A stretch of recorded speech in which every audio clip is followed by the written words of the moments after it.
I'm 69. And I've been playing music, electronic music, since for about 40 years.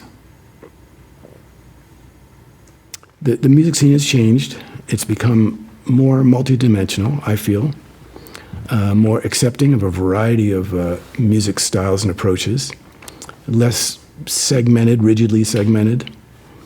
And that's been an opening for me. I remember maybe 4 or 5 years ago, I hear techno. I liked it.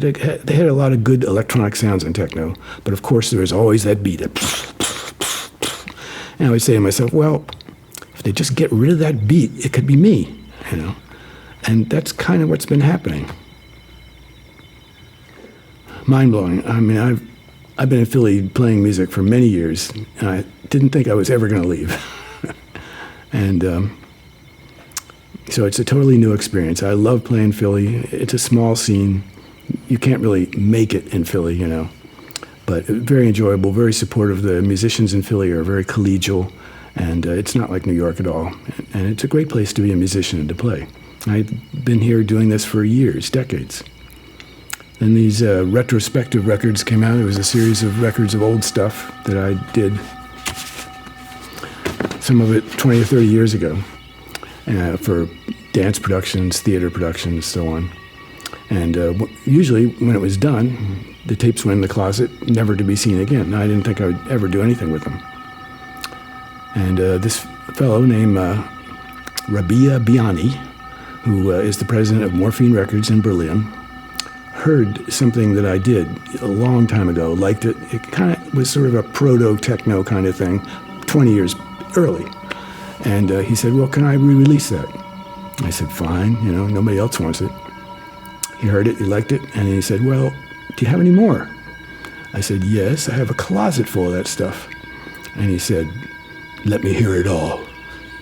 So I sent it all to him. I had to do some remastering and pull the material off the tapes because had been in storage for so many years. They're somewhat deteriorated.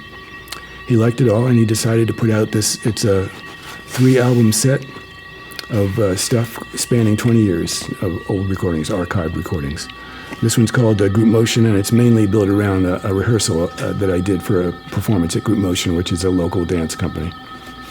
And this one is called The Middle Distance, and it's mainly built around a performance art piece at the Painted Bride, which is an open kind of alternative performance space in Philly. It does all kinds of stuff. And this was some of the soundtracks. And then there was one more that was called Music for Dance and Theater, and that was just a collection of things I'd done for all sorts of dance projects. He did a great job. They're very high quality discs. Put them out, sold out in almost no time. And then invitations started coming in for these festivals in Europe for me to play live. And that was, I didn't know what to do, right? Because this stuff was all studio stuff, multi-tracked, richly layered, somewhat complicated for specific performance pieces. And of course, live is a whole other thing. So I spent some time developing, kind of shrinking everything down, and my expression down to a solo performance. And that's what I did on the tour, and it worked. People dug it. And now it's about 2.5 years I've been doing it, and the response has been fantastic. I can't believe it. Amsterdam, Paris, Berlin, Basel, Milan, Beirut, Tokyo,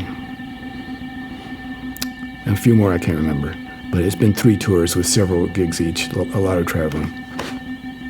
And it's all been put together by Morphine Records. They get the gigs, and I play. Doing a lot of touring, a couple times a year. This last one was 3 dates in Europe, a festival called Terraforma. Took place at an abandoned palace outside of Milan. Huge place. And it just took it over for this 3-day festival. And everyone lived there, played music there, camped out there. It was really its own world, and it was wonderful. All music and art and creativity in this strange environment of this abandoned ancient palace. It was great. Then the other part of the tour was in Berlin. The record company had sort of a big showcase where they invited all their artists to come play at this big techno club in Berlin. So we all got together and did a set, sort of to introduce the label to the Berlin crowd. It was a good show. And then we did a show in Basel, Switzerland, and that was very nice also. And then I came back, and I play solo. As you play about 20 to 30 minutes. I'm usually in a program with other kinds of artists, sometimes like techno type people, sometimes more like experimental avant-garde type people, just all different kinds of things. That's happening a lot these days in Europe. Shows that are kind of eclectic with a lot of different genres all happening. And that's what I've been doing. I'd always had fantasies of being a professional musician. It's always been a lifelong goal of mine, which I didn't think I would ever achieve. And the last 10 years, 5 years, issues of mortality have been creeping in, but they might. And these opportunities came along. If this opportunity had come along 5 or 10 years ago, I probably would have turned it down. I'm a homebody. I don't like to travel. I get nervous in new situations, you know. But this time, I just decided now or never. And I'm just taking everything that comes. I love, you know, this is the last one that just came out, and I think it's just a beautiful piece of work. And the music is good. I'm happy and I'm proud of it, you know, but I don't, you know, it's nice. But for me, what it's really about is playing live. That's what I love. That's what I do. Live improvisation. I said for years, I'm not recording anymore. I don't know what that's about. I'm just going to play live. I can't do this. Years and years. And this was the first thing that came up, a first process that began to dawn on me, how to do free improvisation, live performance, but have it be a record, have it be a recording.